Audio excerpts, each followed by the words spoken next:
बिस्मिल्लाहिर्रहमानिर्रहीम। अस्सलाम वालेकुम एवरीवन। आज हमारे पास यूनिट नंबर 3 बायोलॉजिकल मालिक्यूल में लेक्चर नंबर 5 है और लेक्चर नंबर 5 में हम जो टॉपिक कवर करेंगे वो है ribonucleic acid and structure of DNA. इन दो टॉपिक को हम कोशिश करेंगे कि एक ही लेक्चर में कवर करें, लेकिन अगर वीडियो लेंथी हो जाएगी तो फिर हम इसको बास टॉपिक को एक ही लेक्चर में कवर करेंगे और बास को अगले में। ठीक है, तो सबसे पहले अब टॉपिक को समझते हैं, सिलेबस को। यहाँ पर कह रहे हैं कि जो टॉपिक हमारे पास है वो है राइबोन्यूक्लिक एसिड यानी आरएनए। ठीक है, अब जो आरएनए में हमने स्टडी करना है वो है give an amount of structure and function of RNA. ठीक है, तो account structure and function of RNA को हमने क्या करना है, स्टडी करना है। इसके अलावा स्ट्रक्चर ऑफ डीएनए में जो सब टॉपिक हमने कवर करना है वो है explain the double helix structure of DNA is propose by Watson and Crick and. ठीक है, यानी double helix structure of DNA को डिस्कस करना है जो प्रपोज किया था वाटसन एंड क्रिक ने। दूसरा जो सब टॉपिक है स्ट्रक्चर ऑफ डीएनए में वो है define gene as a sequence of nucleotide as part of DNA. ठीक है, हमने डिफाइन करना है जीन को as a sequence of nucleotide. ठीक है, और इसको फिर as a part of DNA भी हमने क्या करना है, डिफाइन करना है, which codes for the formation of polypeptide. और ये जो न्यूक्लियर सीक्वेंस ऑफ न्यूक्लियोटाइड है ये इसके काम क्या है, इसके ये डीएनए है इसकी काम क्या है कि वो कोड करता है फॉर्मेशन ऑफ पॉलीपेप्टाइड के लिए। ठीक है, तो इसको खैबर पख्तूनख्वा टेक्स्ट बुक से हम कवर करेंगे और ये टॉपिक हमारे पास पेज नंबर 48 पर मौजूद है। ठीक है, यहाँ पर हम जो सिलेबस है उनसे थोड़ा एक्स्ट्रा और इसको थोड़ा डिफरेंट तरीके से स्टडी करेंगे, क्योंकि जो आरएनए और डीएनए है उनको समझने के लिए हमें जो बेसिक है पहले वो आने चाहिए। तो सबसे पहले हम इस बेसिक को रीड करते हैं, इतना टाइम नहीं लेगा, फिर उसके बाद डीएनए और आरएनए को डिस्कस करते हैं। ठीक है, तो व्हाट इज़ न्यूक्लिक एसिड। ठीक है, न्यूक्लिक एसिड पॉलीन्यूक्लियोटाइड चेन। ये क्या है, एक पॉलीन्यूक्लियोटाइड चेन है। पॉलीमर है form by the linkage of units called nucleotide. और ये जो न्यूक्लिक एसिड है ये लिंकेज ऑफ यूनिट से बना हुआ है जिसको न्यूक्लियोटाइड्स कहा जाता है। There are two types of nucleic acid. Nucleic acid की अब टू टाइप है, एक को डीऑक्सीराइबोन्यूक्लिक एसिड कहते हैं और दूसरे को राइबोन्यूक्लिक एसिड कहते हैं। DNA is form of deoxyribonucleic nucleotides. ठीक है, डीएनए डीऑक्सीराइबोन्यूक्लियोटाइड से बना हुआ होता है, while RNA is form by ribonucleotides. ठीक है, वो आरएनए जो है वो राइबोन्यूक्लियोटाइड से बना हुआ होता है। अब न्यूक्लियोटाइड्स क्या है इसको डिस्कस करते हैं। An typical nucleotide the nitrogenous base is attached to carbon number 1। एक टाइपिकल न्यूक्लियोटाइड में जो है द नाइट्रोजनस बेसिस जो है वो अटैच होता है कार्बन नंबर 5 के साथ अब पेंटोज शुगर। ठीक है, while phosphate group is attach to carbon number 5 और जो फास्फेट ग्रुप है वो कार्बन नंबर 5 से अटैच होता है अब द पेंटोज शुगर। ठीक है, the bond form between phosphoric acid and hydroxyl group of pentose sugar is called Easter linkage और इसको क्या कहते हैं, ईस्टर लिंकेज कहते हैं। ठीक है, न्यूक्लियोटाइड क्या है, न्यूक्लियोटाइड हमारे न्यूक्लियोटाइड में हमारे पास एक शुगर होता है और इस शुगर को पेंटोज शुगर कहा जाता है क्योंकि इसमें 5 कार्बन होते हैं। ठीक है, उसके साथ जो कार्बन नंबर फर्स्ट है उसके साथ क्या अटैच होता है, नाइट्रोजनस बेस होता है। ठीक है, ये कार्बन नंबर फर्स्ट है, इसके साथ नाइट्रोजनस बेस है। ये नाइट्रोजनस बेस हमारे पास पाइप टाइप के होते हैं, उसको फिर हम बाद में डिस्कस करेंगे। और इसके साथ साथ जो कार्बन नंबर पाइप है उसके साथ क्या अटैच होता है, फास्फेट ग्रुप अटैच होता है। तो ये क्या है, ये स्ट्रक्चर न्यूक्लियोटाइड की स्केलेटन ऑफ न्यूक्लियोटाइड है। ठीक है, in a polynucleotide chain one phosphoric acid is attached to the hydroxyl group of carbon number 3। जो पोलीपेप्टाइड चेन है उसमें 1 फास्फोरिक एसिड जो है वो अटैच होता है hydroxyl group of carbon number 3 के साथ of pentose sugar, while another phosphoric acid is attach to hydroxyl group of carbon number 5। ठीक है, of pentose sugar. This is called phosphodiester linkage. इसको फिर क्या कहते हैं, फास्फोडाइस्टर लिंकेज कहते हैं। यहाँ पर कह रहा है, इस लाइन को दोबारा पढ़े, एन पॉलीन्यूक्लियोटाइड चेन। ठीक है, पॉलीन्यूक्लियोटाइड चेन है। अब न्यूक्लियोटाइड की बात नहीं कर रहा है, ये एक पॉलीन्यूक्लियोटाइड की बात कर रहे हैं। 1 phosphoric acid is attach to the hydroxyl group of carbon number 3। ठीक है, तो एक एक जो फास्फोरिक एसिड होता है, ये इसको क्या कहते हैं, फास्फोरिक एसिड कहते हैं। वो अटैच होता है कार्बन नंबर 3 के साथ अब pentose sugar, while another phosphoric acid is attach to hydroxide group of carbon number 5। जो अनदर फास्फोरिक एसिड होता है वो कार्बन नंबर 5 के साथ अटैच होता है। जैसा कि यहाँ पर देखिए ये कार्बन नंबर 5 के साथ अटैच है, तो वो दूसरा वाला जो अटैच होगा यानी ये एक लेडर बनाता है, तो उसमें एक एक एक तो पेंटोज शुगर में जो फास्फेट ग्रुप है वो कार्बन नंबर 3 पर अटैच होता है, तो दूसरे में जब वो बॉन्ड बनाता है तो वो कार्बन नंबर 5 पर अटैच होता है पेंटोज शुगर, और इसको क्या कहते हैं, फास्फोडाइस्टर लिंकेज कहते हैं। ठीक है।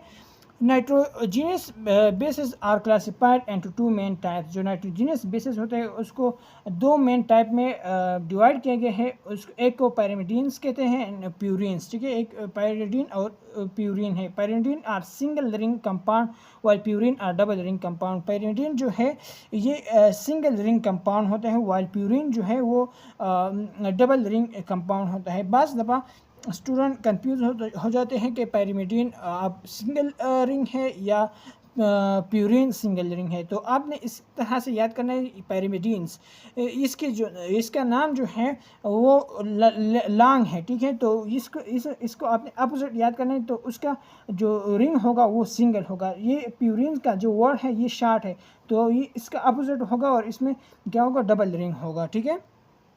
Pyrimidine are further classified into 3 types. जो पायरिमिडीन है उसको फिर जो फर्दर क्लासिफाई किया गया है 3 टाइप्स में, एक थायामीन है, एक साइटोसिन है और तीसरा यूरासिल है। Purine are classified into 2 types, और प्यूरिन जो है जो डबल रिंग है उसको कितने क्लासिफाई किया गया है 2 टाइप्स में, एक एडेनिन एंड गुआनिन है। ठीक है। Nucleotide are classified into 3 types, और जो न्यूक्लियोटाइड है उसको क्लासिफाई किया है 3 टाइप्स में। These are mononucleotide, dinucleotide and polynucleotide. अब यहाँ पर जो है यहाँ पर किसकी बात कर रहे हैं, न्यूक्लियोटाइड्स की बात कर रहे हैं। ठीक है। और ऊपर जो हमने टाइप्स पढ़े वो किसके, नाइट्रोजीनियस बेस की बात कर रहे हैं। न्यूक्लियोटाइड ये पूरा स्ट्रक्चर क्या है, एक न्यूक्लियोटाइड है। तो जो न्यूक्लियोटाइड है उसको क्लासिफाई किया है 3 टाइप्स में, एक को मोनोन्यूक्लियोटाइड कहते हैं, दूसरे का डाइन्यूक्लियोटाइड कहते हैं और तीसरे को पॉलीन्यूक्लियोटाइड कहते हैं। अब मोनोन्यूक्लियोटाइड क्या है इसको और डाइन्यूक्लियोटाइड इस सबको अब स्टडी करते हैं। ठीक है। यहाँ पर देखें ये क्या है, डीऑक्सीराइबोज है। ठीक है, एक डीऑक्सीराइबोज है। ठीक है, और इसमें जो कार्बन नंबर 5 है यहाँ पर मौजूद है। यहाँ पर अब फास्फोडाइस्टर बॉन्ड की जो हमने बात की उसको डिस्कस करते हैं। ये क्या है, पेंटोज शुगर है, ये इसके कार्बन नंबर 3 है और ये इसका कार्बन नंबर 5 है।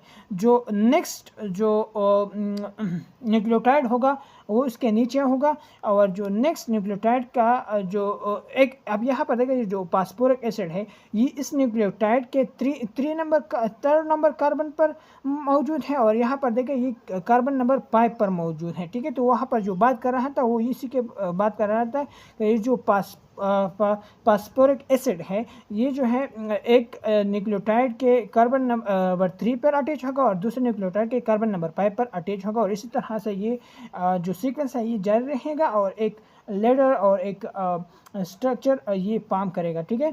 यहाँ पर देखिए इस ऑक्सीजन और कार्बन के दरमियान जो बांड है इसको ईस्टर बांड कहते हैं। यह इसी तरह इस कार्बन और ऑक्सीजन के बांड है दरमियान जो बांड है इसको भी ईस्टर बांड कहते हैं, और इस दोनों को कंबाइन क्या कहते हैं, फास्फोडाइस्टर बांड कहते हैं। ठीक है, इसको आपने लाजिमन याद करना है। ठीक है। अब मोनोन्यूक्लियोटाइड क्या है इसको डिस्कस करते हैं। एज द नेम इंडिकेट, ये तो नेम से जाहिर हो रहा है। अब मोनोन्यूक्लियोटाइड सिंगल न्यूक्लियोटाइड, इसमें सिंगल न्यूक्लियोटाइड होगा। One of the common nucleotide is the adenosine triphosphate. जो one of the common nucleotide mononucleotide है उसमें हमारे पास क्या है, एडेनोसिन ट्राइफॉस्फेट है, ATP इसको कहते हैं। It is a nucleotide with 3 phosphate. ये एक ऐसा न्यूक्लियोटाइड है जिसका क्या है, इसमें 3 फॉस्फेट होते हैं। ठीक है, इसलिए इसको एडेनोसिन ट्राइफॉस्फेट कहते हैं। Adenosine base link to pentose sugar, जो एडेनिन बेस है वो लिंक होता है पेंटोज शुगर यानी राइबोज शुगर के साथ। पाम स्ट्रक्चर इसको क्या कहते हैं, एडेनोसिन कहते हैं। When adenosine is bonded to a single phosphate. ठीक है, जब एडेनोसिन जो है वो बॉन्डेड हो सिंगल फॉस्फेट के साथ, it will palm a nucleotide called adenosine monophosphate। तो फिर ये एक न्यूक्लियोटाइड बनाता है और इसको क्या कहते हैं, एडेनोसिन मोनोफॉस्फेट कहते हैं। This reaction need reaction energy, ठीक है, ये जो रिएक्शन है इसके लिए एनर्जी दरकार होती है। याद देखिए हमने पिछले जो पेज था वहाँ पर स्टडी किया था कि हमारे पास जो नाइट्रोजनस बेस है वो 2 टाइप्स के हैं मेनली। उसमें जो हमारे पास एक था प्यूरिन्स था और एक पायरिमिडिन्स था। प्यूरिन्स में क्या है, डबल रिंग स्ट्रक्चर है, ठीक है, यहाँ पर आप देख सकते हैं। और उसकी जो फर्दर क्लासिफिकेशन थी प्यूरिन्स की वो एडेनिन और ग्वानिन थी, ठीक है। पायरिमिडिन जो है वो सिंगल रिंग है, ठीक है। और इसमें जो फर्दर क्लासिफिकेशन है वो साइटोसिन, थायमिन और यूरासिल के है। Uracil is only an RNA, यहाँ पर ये पॉइंट इंपॉर्टेंट है। जो यूरासिल है वो सिर्फ और सिर्फ आरएनए में होता है, where it is found instead of thymine, और वहाँ पर ये इंस्टेड ऑफ थायमिन मौजूद होता है। It is not part of DNA, और ये डीएनए में नहीं होता, ठीक है। यहाँ पर कुछ एमसीक्यूज है उसको डिस्कस करते हैं फिर आगे बढ़ते हैं, ठीक है। एमसीक्यूज नंबर 39, एमसीक्यूज नंबर 39 हमें कह रहा है कि प्यूरिन्स आर नाइट्रोजनस बेसिस। तो मैंने आपको एक ट्रिक भी बताया था, जो नेम जो है वो इंडिकेट करता है। जो नेम इसकी प्यूरिन की नेम क्या है, स्मॉल है, तो ये डबल रिंग होगा, ठीक है। तो इसमें करेक्ट हमारे पास ऑप्शन क्या है, double ring, option number A है। यहाँ पर आपने कंफ्यूज नहीं होना, डबल बॉन्ड लिखा है, सिंगल बॉन्ड भी लिखा है, ये ऑप्शन नहीं है, ये एक नाइट्रोजनस बेसिस है जिसमें डबल रिंग होगा, ठीक है। फिर इसके बाद एमसीक्यूज नंबर 41 भी यहाँ से लिया गया है, उसको डिस्कस करते हैं। ये इंडिकेट 2018 में आया था। सिंगल रिंग पायरिमिडीन आर, यहाँ पर कह रहे हैं, यहाँ नीचे ऑप्शन दिए गए हैं उनमें आपने वो ऑप्शन सेलेक्ट करना है जो सिंगल रिंग पायरिमिडीन हो। तो cytosine, adenine and thiamine. Cytosine को देखें, साइटोसिन को, ठीक है, तो साइटोसिन तो क्या है, वो डबल रिंग है, ठीक है। तो ये ऑप्शन हमारे पास incorrect. Cytosine, guanine and uracil, यहाँ पर भी साइटोसिन क्या है, ये sorry single ring pyrimidines are. Cytosine तो है, एडेनिन यहाँ पर नहीं है क्योंकि एडेनिन क्या है, डबल रिंग है, ठीक है। तो ये ऑप्शन इनकरेक्ट हो गया। इसी तरह साइटोसिन, गुआनिन भी क्या है, सिंगल रिंग है, एडेनिन और गुआनिन भी नहीं। तो इसमें जो करेक्ट ऑप्शन हमारे पास है यूरासिल, साइटोसिन एंड थायमिन। इसमें करेक्ट ऑप्शन हमारे पास ऑप्शन नंबर डी है, ठीक है। नेक्स्ट पढ़ते हैं। अच्छा, यहाँ पर देखें, एडेनिन प्लस राइबोस, एडेनिन के साथ जब राइबोस यानी पेंटोज शुगर अटैच होता है तो वो क्या बनाता है, एडेनिन राइबोस यानी एडेनोसिन बनाता है, ठीक है। जब एडेनिन के साथ राइबोस अटैच होता है तो वो क्या बनाता है, एडेनोसिन बनाता है। इसको आपने याद करना है, ठीक है। यहाँ पर देखिए, जब एडेनोसिन यानी एडेनिन और राइबोस के साथ फास्फेट अटैच होता है तो वो क्या बनाता है, एडेनोसिन मोनोफॉस्फेट फिर बनाता है, ठीक है। इसको आपने याद करना है। Adenosine monophosphate is a nucleotide with one phosphate group. जो एडेनोसिन मोनोफॉस्फेट है ये एक ऐसा न्यूक्लियोटाइड है जिसके पास क्या है, वन फॉस्फेट ग्रुप होता है। Another phosphate is bonded to this molecule when energy is supplied. जो अनदर फॉस्फेट है वो बॉन्डेड होता है to this molecule when energy is supplied, ठीक है। यानी एक फॉस्फेट पहले अटैच होता है, जब इसको एनर्जी मिलती है तो उसके साथ जो अनदर फॉस्फेट है वो भी अटैच हो जाता है। एट पाम एडेनोसिन डाइफॉस्फेट, फिर ये क्या बनाता है, एडेनोसिन डाइफॉस्फेट बनाता है with the addition of a third phosphate and energy to at adenosine. तो जब हमने तीसरा फॉस्फेट अगर ऐड करना है तो इसको और एनर्जी देनी होगी और फिर इससे क्या बनेगा, एडेनोसिन ट्राइफॉस्फेट यानी एटीपी मॉलिक्यूल स्पाम, ठीक है। याद है कि एडेनोसिन मोनोफॉस्फेट के साथ जब फॉस्फेट अटैच होता है तो वो क्या बना देता है, एडेनोसिन डाइफॉस्फेट, ठीक है। स्टैंड पर एडेनोसिन, पी पर फॉस्फेट, ठीक है। फिर जब इसके साथ अगर हम एनर्जी दें और एक और फॉस्फेट एडेनोसिन डाइफॉस्फेट के साथ ऐड करें तो वो क्या बनाते हैं, एडेनोसिन ट्राइफॉस्फेट, ठीक है। इसमें 3 फॉस्फेट ग्रुप होते हैं, ठीक है। अब नेक्स्ट पढ़ते हैं। Adenosine triphosphate is an energy rich molecule. जो एडेनोसिन ट्राइफॉस्फेट है वो एनर्जी रिच मॉलिक्यूल है, इसका कॉमनली कॉल्ड एनर्जी करेंसी। इसको एनर्जी करेंसी भी कहा जाता है, ठीक है। इसको आपने याद करना है। It provide energy to cell of all living organism. ये जो है एनर्जी प्रोवाइड करता है ऑल लिविंग ऑर्गेनिज्म को, cell of all living organism, ठीक है, पर देयर फंक्शन, उसके फंक्शन के लिए। They wave bond between the phosphate group indicate high energy bond. जो वेवी बॉन्ड होता है, यहाँ पर देखें, ये जो वेवी बॉन्ड है, यहाँ पर देखें, ये जो वेवी बॉन्ड है ये क्या इंडिकेट करता है, हाई एनर्जी बॉन्ड, ठीक है। Usually the bond between the second and third phosphate break up releasing the energy use by cell. जो इन फॉस्फेट के दरमियान जो बॉन्ड होता है ये ब्रेक होता है और इससे एनर्जी रिलीज होती है जो सेल यूज़ करते हैं। In ATP molecule is hydrolyse into ADP and phosphate and almost 7 calorie energy is produce, ठीक है। एटीपी से अगर एक फॉस्फेट रिलीज़ किया जाए तो वो एडेनोसिन डाइफॉस्फेट बनाएगा, ठीक है, और एक फॉस्फेट हमें रिलीज़ करेगा और उसके साथ साथ 7 कैलोरी एनर्जी क्या है प्रोड्यूस होगी, ठीक है। इसको भी आपने याद करना है कि एक एटीपी से जब 1 फॉस्फेट रिमूव होता है तो वो हमें कितना अमाउंट ऑफ एनर्जी देता है, 7 कैलोरी, ठीक है। यहाँ पर देखिए ये एडेनोसिन ट्राईफॉस्फेट है, यानी ट्राई से मुराद 3 और फॉस्फेट यानी फॉस्फेट ग्रुप इससे अटैच होंगे, ठीक है। ये इंटर कन्वर्टेबल है, ठीक है। फिर इससे एडेनोसिन बनता है, डाइफॉस्फेट बनता है, ठीक है। और जो फॉस्फेट है वो रिलीज होता है और ये हमें क्या देता है, 7 कैलोरी एनर्जी देता है, ठीक है। ATP molecule are produce during respiration. जो एटीपी मालिक्यूल है ये कहाँ पर प्रोड्यूस होता है, रिस्पायरेशन के दौरान। When molecule are broken down, जब पूर्ण मालिक्यूल जो ब्रोकन डाउन होता है into simpler substance and this to chemical energy is release, ठीक है। This energy is used in the generation of ATP molecule. जो ये एनर्जी इस्तेमाल किया जाता है in the generation of ATP molecule, ठीक है। अब नेक्स्ट पढ़ते हैं डाइन्यूक्लियोटाइड। डाइन्यूक्लियोटाइड किसको कहते हैं, when 2 nucleotide are linked together a structure called dinucleotide. अब यहाँ पर देखें कि एडेनोसिन मोनोफॉस्फेट और डाइफॉस्फेट यहाँ ये अलग चीज़ है और डाइन्यूक्लियोटाइड अलग चीज़ है, ठीक है। इससे कंफ्यूज नहीं होना कि एडेनोसिन डाइफॉस्फेट और ट्राइफॉस्फेट, इससे कंफ्यूज नहीं होना। डाइन्यूक्लियोटाइड इसको कहते हैं जब 2 न्यूक्लियोटाइड एक दूसरे के साथ लिंक हो जाए स्ट्रक्चर का डाइन्यूक्लियोटाइड, तो वो क्या बनाता है, डाइन्यूक्लियोटाइड। यह एडेनोसिन डाइफॉस्फेट जो है ये फॉस्फेट ग्रुप को रिप्रेजेंट कर रहा है और डाइन्यूक्लियोटाइड जो है वो 2 न्यूक्लियोटाइड को रिप्रेजेंट कर रहा है, ठीक है। is palm. If the dinucleotide contain adenine is nitrogenous base, अगर dinucleotide में adenine जो है is a nitrogenous base मौजूद हो then it will be called adenine dinucleotide। इसको फिर क्या कहेंगे, adenine dinucleotide कहेंगे। अगर इसके अलावा अगर ये डाइन्यूक्लियोटाइड एडेनिन के जगह गुआनिन हो तो फिर इसको क्या कहेंगे, गुआनिन डाइन्यूक्लियोटाइड, ठीक है। इसको भी आपने याद करना है, ठीक है। नेक्स्ट पेज पर जाते हैं। The adenine dinucleotide in combination with different vitamin form important compound called coenzyme. जब एडेनिन डाइन्यूक्लियोटाइड है के साथ कम्बिनेशन हो जाए डिफरेंट विटामिन की तो वो एक इंपॉर्टेंट कंपाउंड बनाता है और उसको क्या कहते हैं, कोएंजाइम कहते हैं, ठीक है। यहाँ पर एमसीक्यूज नंबर 38 डिस्कस करते हैं फिर आगे बढ़ते हैं, ठीक है। एमसीक्यूज नंबर 38 हमें कह रहा है कि द कोएंजाइम, ठीक है। यहाँ पर देखें the coenzyme NAD is made of जो कोएंजाइम है NAD, ठीक है, वो किस से बना हुआ होता है, तो किस से बना हुआ होता है यहाँ पर देखें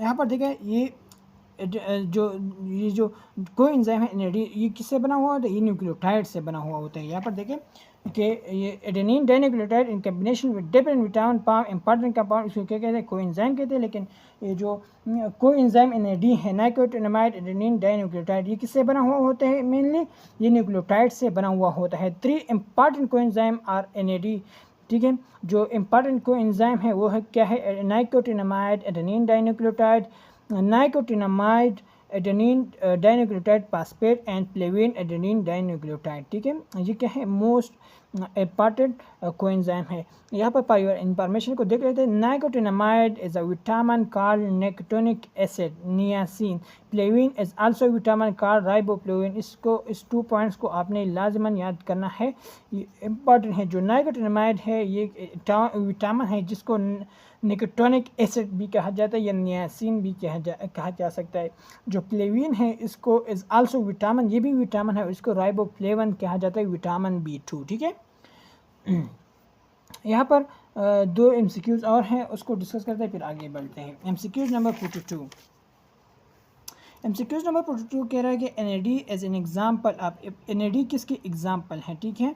तो NAD जो है वो डाइन्यूक्लियोटाइड की क्या है, एग्जाम्पल है। ये हमें अभी पढ़ा है, डाइन्यूक्लियोटाइड में पढ़ा है और NAD क्या है, डाइन्यूक्लियोटाइड है।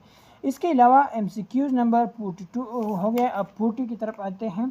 MCQs नंबर 40 कह रहा है कि what is flavin adenine dinucleotide. तो ये फ्लेविन एडेनिन डाइन्यूक्लियोटाइड क्या है, कोएंजाइम है, ठीक है। प्लेविन ये क्या है हमने अभी पढ़ा, ये एक इम्पॉर्टेंट कोएंजाइम है, ठीक है। This coenzyme can exist in two form, ये जो कोएंजाइम है ये एग्जिस्ट करते हैं टू पाम्स में रिड्यूस इन ऑक्सीडाइज्ड पाम, ठीक है। In the oxidized state they function as hydrogen acceptor, in the oxidized state में ये क्या फंक्शन करते हैं, hydrogen acceptor. NAD and APD are both active in the electron transport chain. जो NAD और APD है वो क्या है, एक्टिव होते हैं electron transport chain of respiration में, where they act as electron carrier, वहाँ पर ये क्या काम कर रहा है, एज इलेक्ट्रॉन कैरियर काम करते हैं, ठीक है। In the process they are alternatively reduce and oxidize, इस प्रोसेस में ये अल्टरनेटिवली जो है एक दूसरे के बाद एक के बाद दूसरा जो है वो रिड्यूस और ऑक्सीडाइज होते रहते हैं, ठीक है। यहाँ पर स्ट्रक्चर ऑफ NAD दिया गया है, इसमें 2 फॉस्फेट होता है, 2 शुगर होते हैं पेंटो शुगर, उसके साथ एडेनिन और निकोटिनिक एसिड आते हैं। इसी तरह स्ट्रक्चर ऑफ NADP भी दिया गया है, ठीक है। अब पॉलीन्यूक्लियोटाइड किसको कहते हैं, poly mean many, when many nucleotide are linked together they form a structure called polynucleotide, जब बहुत सारे न्यूक्लियोटाइड कंबाइन हो जाते हैं एक दूसरे के साथ ये एक स्ट्रक्चर बनाते हैं जिसको पॉलीन्यूक्लियोटाइड कहते हैं। DNA इन RNA मॉलिक्यूल और पॉलीन्यूक्लियोटाइड, DNA और RNA मॉलिक्यूल जो है वो एक पॉलीन्यूक्लियोटाइड चेन है, स्ट्रैंड है। They are different type of RNA molecule, मुख्तलिफ किस्म के RNA मालिक्यूल होते हैं। Each type perform specific function, हर एक पाम जो है वो परफॉर्म करता है स्पेसिफिक फंक्शन को under the instruction of DNA के इंस्ट्रक्शन के मुताबिक। Nucleic acid are of 2 types, nucleic acid 2 type के होते हैं। DNA deoxyribonucleic acid made up of deoxyribonucleotides, ठीक है, और RNA राइबोन्यूक्लिक एसिड ये किससे बना हुआ होता है, राइबोन्यूक्लियोटाइड से बना हुआ होता है। अब हम आते हैं डीऑक्सीराइबोन्यूक्लिक एसिड के पर, ये मेन टॉपिक है सिलेबस से, ठीक है, इसको कवर कर लेते हैं। ये जो हमने पिछले पढ़ा ये क्या है, बेसिक है, ठीक है, बेसिक था इसको कवर करने का। तो डीऑक्सीराइबोन्यूक्लिक एसिड क्या है, 1962 जेम्स वाटसन, 1928 फ्रांस क्रिक जो है 1916 और 2004, and Maurice Willichan 1916 to 2004 jointly received the Nobel Prize in Physiological or Medicine for their 1953 determination of structure of deoxyribonucleic acid। ठीक है, यहाँ पर जो मेन पॉइंट आपने याद करना है वो क्या है कि जो 1962 में जेम्स वाटसन ने, 1928 में प्रिंस क्रिक और 1916 प्रिंस क्रिक जो है वो 1916 में पैदा होता, 2004 में वफात पा गया था, मर गया था। एंड म्यूरिसन विलिकन्स जो है वो 1916 और इसी तरह से ये डेट्स दिए गए हैं, लेकिन जो इम्पॉर्टेंट डेट आपने याद करने हैं वो है 1953 डिटर्मिनेशन 1953, ठीक है, वो उन्होंने डिटरमाइन किया स्ट्रक्चर ऑफ डीऑक्सीराइबोन्यूक्लिक एसिड का according to the model the DNA molecule is double helix, ठीक है। इस मॉडल के मुताबिक जो DNA मॉलिक्यूल है वो क्या है, is a double helix structure है। The double helix can be visualise a spiral staircase wound around a central axis. जो डबल हेलिक्स है इसको विजुअलाइज किया जा सकता है एज स्पाइरल स्टेयर, ठीक है, स्पाइरल स्टेयर की तरह case wound around a central axis, जो एक सेंट्रल एक्सिस के अराउंड क्या हो, वाउंड किया गया हो, एक ट्विस्ट किया गया हो, ठीक है। Watson and Crick suggest that base pair always consist of purine pointing toward pyrimidine.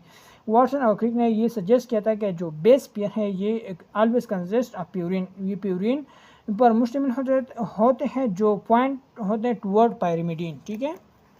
Next page की तरफ चलते हैं। नेक्स्ट पेज में कह रहे हैं कि keeping the molecule diameter at a constant 2 nanometer, ये जो है इसके जो डायमीटर हैं, ठीक है, यहाँ से लेकर यहाँ तक ये जो डायमीटर है ये कितना होता है, 2 नैनोमीटर होता है। The base pair are plate with a distance of 0.34 nanometer between them, और इसके जो बेस प्लेट है इसके दरमियान जो फासला होता है, यानी एक बेस प्लेट ये दूसरा बेस प्लेट इसके दरमियान जो यानी एक बेस प्लेट और ये दूसरा बेस प्लेट इसके दरमियान जो डिस्टेंस होता है वो कितने के बराबर होता है, 0.34 नैनोमीटर के बराबर होता है। यहाँ पर एक इम्पॉर्टेंट MCQ है उसको डिस्कस करते हैं फिर आगे बढ़ते हैं, ठीक है। MCQ नंबर 44 पर आते हैं। MCQ नंबर 44 क्या कह रहा है, यहाँ पर देखिए What will be the approximate length of DNA strand having 500 nucleotide? यहाँ पर क्या है कि what will be the approximate length of DNA की approximate length कितनी होगी जिसमें 500 न्यूक्लियोटाइड होते हैं। यहाँ पर ये नम्स 2015 में आया था, यहाँ पर ऑप्शन दिए गए हैं। तो सबसे पहले हमने अभी पढ़ा कि इस DNA बेस पेयर के दरमियान जो डिस्टेंस होता है वो 0.34 नैनोमीटर के होता है, ठीक है। पर 500 न्यूक्लियोटाइड, तो फिर 500 न्यूक्लियोटाइड के लिए कितना होगा ये डिस्टेंस। तो 500 को सिंपली 500 को 0.34 के साथ मल्टीप्लाई करते हैं। जब हम इसको मल्टीप्लाई करते हैं तो हमारे पास आंसर क्या आता है 170 नैनोमीटर। तो इसलिए हमारे पास करेक्ट ऑप्शन क्या है, ऑप्शन नंबर सी है, ठीक है। तो इस तरह से इस तरह के एमसीक्यूज भी आ सकते हैं, ठीक है। ना सिर्फ आपने इस वीडियो को याद करना है, आल्सो आपने इस तरह के कैलकुलेशन भी करने हैं, ठीक है। DNA contents pentose sugar is deoxyribose. DNA में जो पेंटोज शुगर होता है वो डीऑक्सीराइबोज होता है। It is form of 4 different type of nucleotide, और ये 4 डिफरेंट टाइप ऑफ न्यूक्लियोटाइड से बना हुआ होता है। This nucleotide are name after the base present in them they are, और इस न्यूक्लियोटाइड को नेम दिया गया है on the basis of base present in them, ठीक है। They are adenine deoxyribonucleotide, guanine deoxyribonucleotide, thiamine deoxyribonucleotide and cytosine deoxyribonucleotide, ये different name है। This 4 type of nucleotide are use as building block of DNA molecule. ये 4 type of nucleotide जो है इसको इस्तेमाल किया जाता है building block of DNA molecule, ठीक है। The nucleotide and the DNA molecule are bonded to one another in such a manner that the sugar of one nucleotide is linked to the phosphate group of the next, ठीक है। ये वही बात कर रहा है जो हमने बेसिक में पढ़ा था कि जो न्यूक्लियोटाइड है एंड डीएनए मॉलिक्यूल वो बॉन्डेड होते हैं एक दूसरे के साथ इस तरह से कि sugar of one nucleotide is linked to the phosphate group of next one, ठीक है।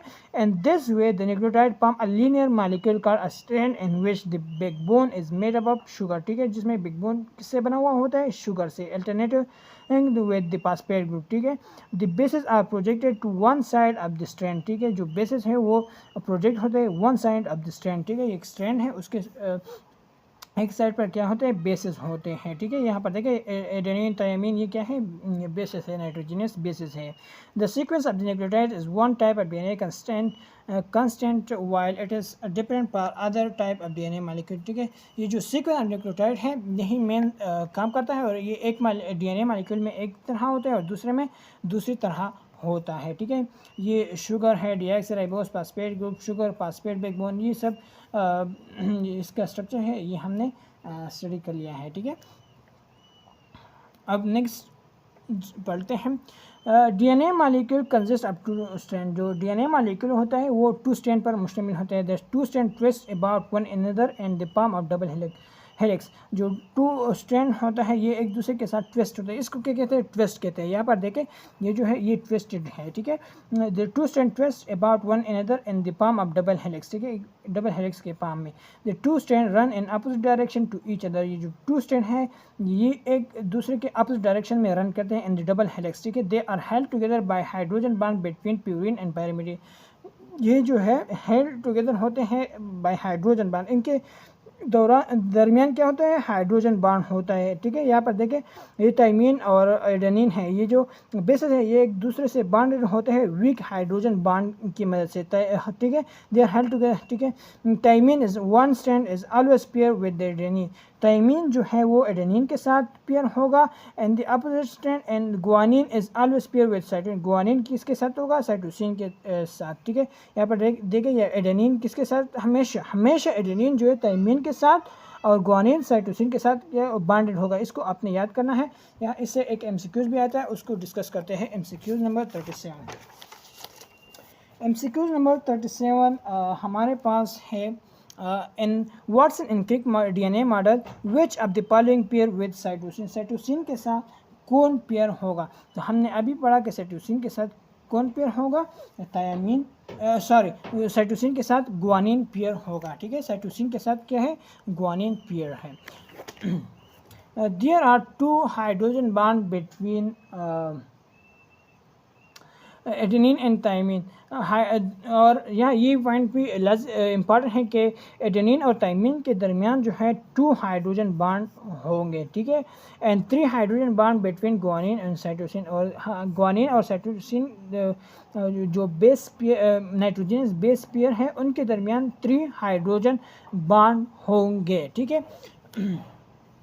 तो हमने बेसिक भी पढ़ लिया और डीएनए मॉलिक्यूल भी पढ़ लिया, ठीक है। नेक्स्ट लेक्चर में हम क्या पढ़ेंगे, राइबोन्यूक्लिक एसिड और कंजुगेट मॉलिक्यूल, इन दोनों को कंबाइन पढ़ेंगे, ठीक है। आज के लिए इतना ही काफ़ी। Thank you for watching. अल्लाह हाफिज़ एंड पी अमान अल्लाह।